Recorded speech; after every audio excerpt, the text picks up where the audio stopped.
Welcome to the 18th episode of my podcast, Open Conversations. I will be speaking on, the Eastern Conference recap, again, speaking more about, the NBA Finals and do a preview of the NBA Finals, my picks, my analysis.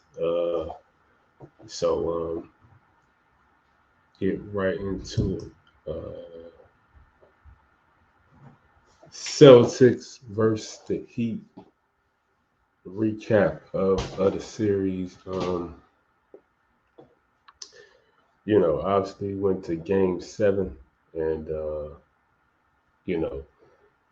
it was a pretty crazy series to say the least. Heat, started out 3-0 and then lost some momentum. Celtics came back and pretty much Celtics came back. He allowed them to, get back into the series, and they ended up, he ended up winning it last night. Big time play from a lot of the role players, especially Caleb Martin. He had a pretty big game. 26 points, 10 rebounds. He really showed up for him. Who else? Strus hit some shots. Duncan, everybody gave Vincent. Of course, Jimmy had a pretty good game at like 28, 7, and 6. And they had it going. They pretty much dominated the game throughout the game. The Celtics was only able to get out in front. No, the Celtics never actually. Celtics never at any point led. The closest they got to was, a difference of 8, and then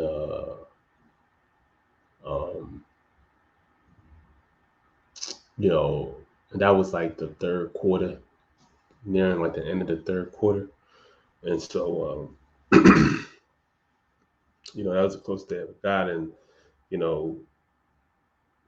towards the end of pretty much the end of the third quarter, mainly the fourth quarter, the beginning of the fourth quarter, that's when the Heat really just pulled away with the lead, and the rest was history. Got to 18 and to 21, and so the Heat ended up advancing, of course, with the W, man, and continuing to prove the rest of the world wrong, including myself. Again, I had to take accountability. I was wrong. I picked Boston to win, and the Heat ended up winning, and they proved a lot of people wrong. This is probably the best run for a unexpected team that closest. They were an 8th seed, really battling to be in the play. They were in the play-in. They lost the first game. You know what I'm saying? So to consider just the obstacles, the odds, the challenges that they've had to face on their journey, I mean, it's definitely something to definitely applaud and commend. You know what I'm saying? Considering the pathway they've had to go through, they've went through two of the juggernauts of the East: Boston, Milwaukee. Up and coming New York Knicks team. They faced a lot, so it hasn't been some easy pathway for them to be where they at. You know what I mean? They've really had to battle their way to be where they're at, and it's it's pretty amazing to see where they at.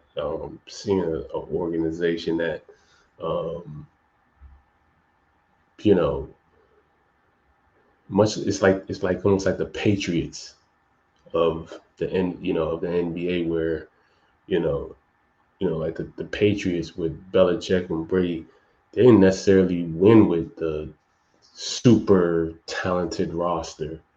Having the notable names on the roster to win games or to get to the finals, and they were able to, much like the Patriots, the Heat are able to win with what most would consider to be lesser talent, or not known names, or whatever the case may be. They're still able to get it done, mainly due to the culture of the Heat organization with Pat Riley running it. They're able to still win, and I think a lot of it has to do with just the way that the organization is ran, and what the organization uh, expects from its players, and the people who are in the organization. They expect the best. They expect the best out of their players and the people who are in the organization, and that makes for a winning culture, in my opinion. So um, I think you know this is definitely going to go down to date as the best run. One of the best runs for a team, especially a unlikely team. Only teams I can honestly think of, eighth seeds. That this is by far the most successful eighth seed. The only thing you can compare it to, obviously, is the Knicks and the lockout season. I think it was '99 where they played the Spurs in the finals. They were the eighth seed. They managed to make it to the finals, but that was a lockout season. So they didn't play the full season. The Heat played the full 82 regular game season, and then the We Believe Warriors team with Baron Davis, Steven Jackson, and Al Harrington, and those guys. They were able to beat the Mavericks, the number one seed, but they lost the next series. So those are two of the more eighth seeded teams that I could think of that had some success and proved people wrong, but obviously, in my opinion, not to the extent of this Miami Heat team. Playing tournament, eighth seed, make it to the finals, and we'll see. What I'm saying, they obviously are in the finals. We're gonna see if they um, are able to win, and you know we'll see about that. As for the Boston Celtics, I think um, you know I think everybody can agree, just super talented team, a team that has a lot of potential to win a championship. You expect them. They've been in it, deep in the playoffs the past 5 years, Eastern Conference finals, and still haven't been able to get over that hump. And so it's going to be interesting to see what they do over the off season. I think that I think they need to add another big, um, who can be more of a threat offensively. Um, I think now in Al Horford's career, he's more of a stretch four, hit, you know, those threes, um, off the pick and roll or something like that. that's kind of his game now. He's not really the level of talent, he's not the level of player he was when he was younger. And Robert Williams, Grant Williams, they're good role players, good young guys. But like I said, offensively, I think they really need another guy that can help them a lot offensively from that position. I think they're solid at the point. Smart, and then you have Brogdon. Those guys are solid to run your team. And obviously you want to keep um, Jason Tatum and Jaylen Brown. I don't want to. People want to always want to have the debate about possibly separating the two. I think they're a good duo. They just got to keep sticking with it, stay together, keep getting better. You know, Obviously, with Jason Tatum, he had the injury the first play of the game, and that really took the momentum, I think, of the team down with his early injury in the game.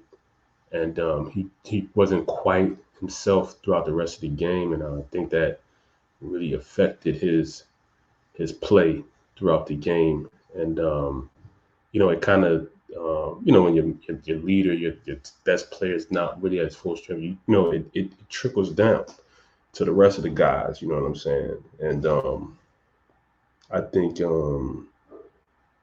he it happens. I think you would Jaylen Brown. You expect hopefully Jaylen Brown could pick up the slack, obviously, with Jason Tatum having an injury, but Jaylen Brown didn't have that good of a game. Had some turnovers, but like I said, it was all in play type of stuff. It wasn't like careless turnovers when you're talking about Jaylen Brown. He's not a guy who's a lazy player. I always say to myself, there's two types of turnover. Um, there's effort turnovers, and then there's non-effort turnovers. And the effort turnovers they're gonna happen. They're gonna happen within the play of the game. You're gonna try to make moves or plays that you might see or try to make, and it bounce off your leg, or you try to make a pass and a defender who you didn't know was there comes and steals. Like, these are all within the game turnovers, effort turnovers. But you have your non-effort turnovers where you just you're lazy. You're not. You can your heads. You can tell that you're not. From body language, you make a turnover. You're not really. You don't have any sense of urgency, or um, you're tired. You're lackadaisical. These are non-effort turnovers. And so those are the turnovers you don't want.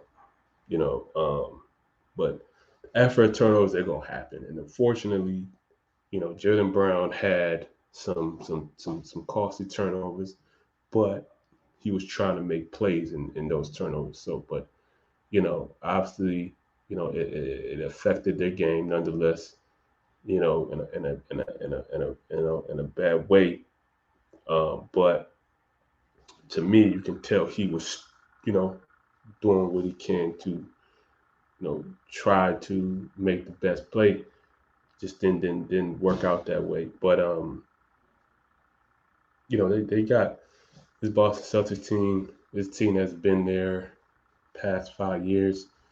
You expect them, at least from my opinion, to be right back where they're at, in the same kind of similar position that they were in this year, coming in next year. So they have a lot. They can hang their heads high, in my opinion, and make some adjustments, some changes. This was Joe Mazzulla's rookie year as a head coach, so have to take that in consideration, in my opinion. There was a lot of learning curves for him, as a rookie head coach.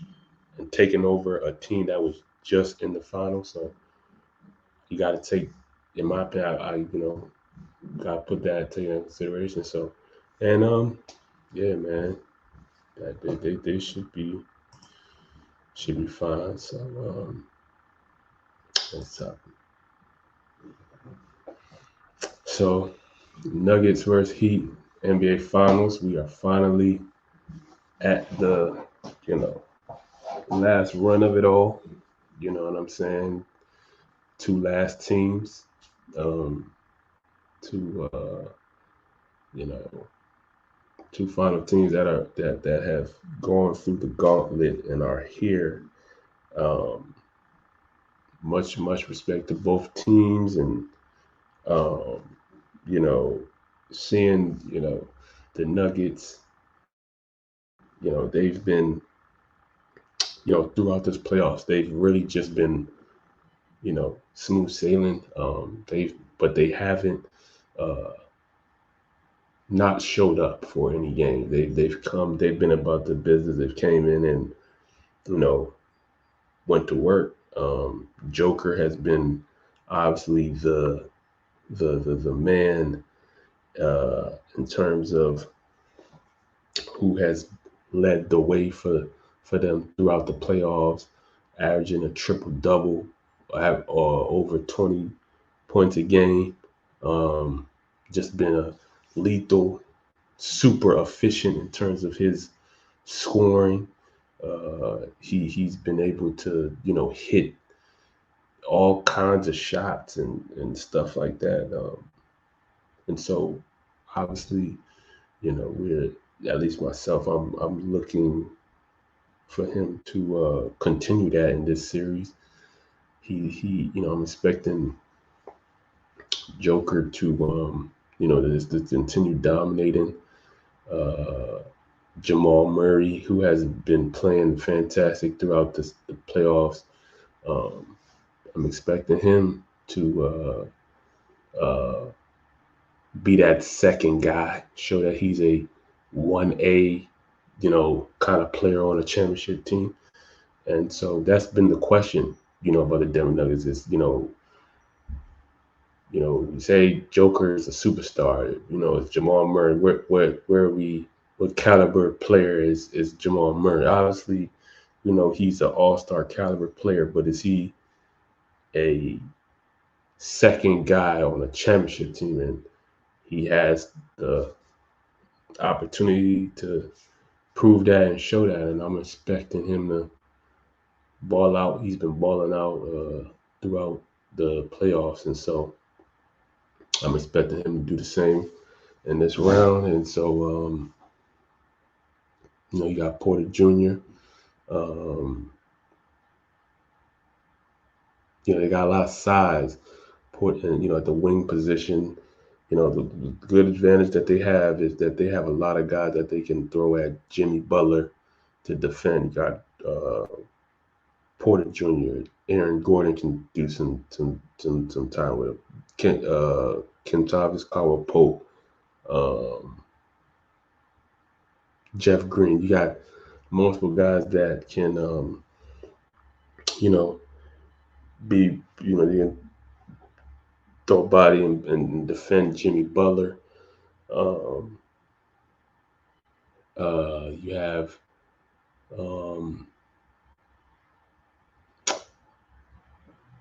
when I think about the Heat, when we talking about the Heat,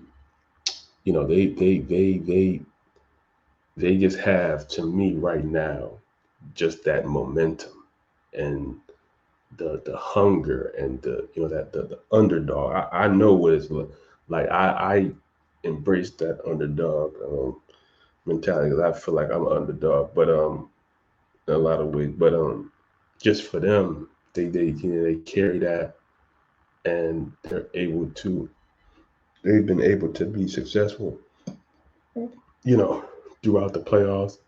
And obviously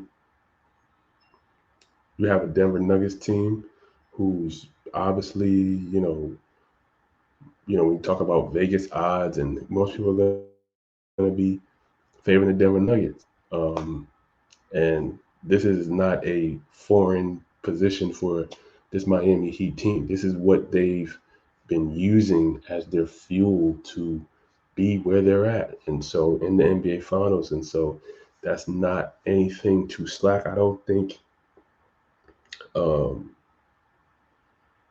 this will be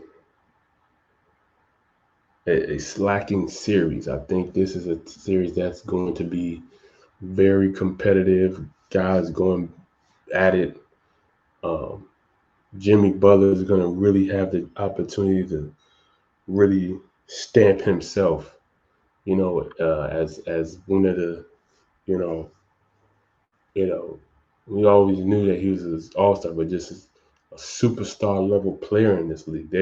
Jimmy Butler, when we talking about superstars, players, Jimmy Butler isn't usually mentioned. People know him. We all know he's great. He's an all-star, but in terms of superstar, he's not really mentioned. And so he can really, with winning this series, I don't think how you can really say that he's not a superstar. And so, it's gonna be, they have that, and the role players have been on a run with him. They believe in what Jimmy's saying and what he's doing, and it's gonna be competitive. But I do think the Denver Nuggets they have a little bit more um, in terms of uh, their overall play. I think the Denver Nuggets just have a little bit more, and they play the right way. They're not um, like Boston in the sense that they're a little up and down. You know what I'm saying? Denver is going to play the right way. They're going to make the right plays. They're not going to really gamble too much. Obviously you have Nikola Jokic, who's a point center. If I had to coin a phrase, he's a point center. He's a center, and he runs the offense essentially. You know what I mean? If you had to say, it's like for Denver Nuggets in terms of ball handlers, Joker is the number one, the primary ball handler, and second to Jamal Murray. And and obviously we know Jamal Murray's the point guard playing that position, but Joker, if I had to pick who I would rather have on the ball to make decisions, I'd have Joker. You know what I mean? And he averages more assists than Murray, and he's efficient with the ball. He's not, you know, careless. He's not making hella turnovers, and you know, so I think he's the guy you want on the ball, primarily, and um, he's shown throughout this season as the number one conductor of offense in comparison to any other player. And if you want to look at the stats, look at the play, whatever you want to look at, it's like he's been number one in terms of his offensive play, in terms of running an offense, whether it's for his teammates or himself. He has been the best at it. And I think that, the Heat aren't going to have quite an answer for that. They haven't faced a kind of animal Joker is. You know what I mean? Throughout this playoffs, you know what I'm saying? They faced some great players, but this Joker, he's a bit different, and you know, we will see. Nobody has had an answer for it throughout this playoffs, and but we you're obviously going up against a great coaching staff in Miami with Spoelstra, and so there's going to be some good game planning, I'm sure, in terms of how they're going to play Joker and what schemes they're gonna do. So you can expect that, but nobody, it's been a challenge, man. It's gonna be a hell of a challenge for them, and so um, just gonna be looking forward to this series. I think Denver prevails 4-2 to win the championship. Nikola Jokic as the MVP, and that's my pick. That's my choice for this series. And so yeah, that's it.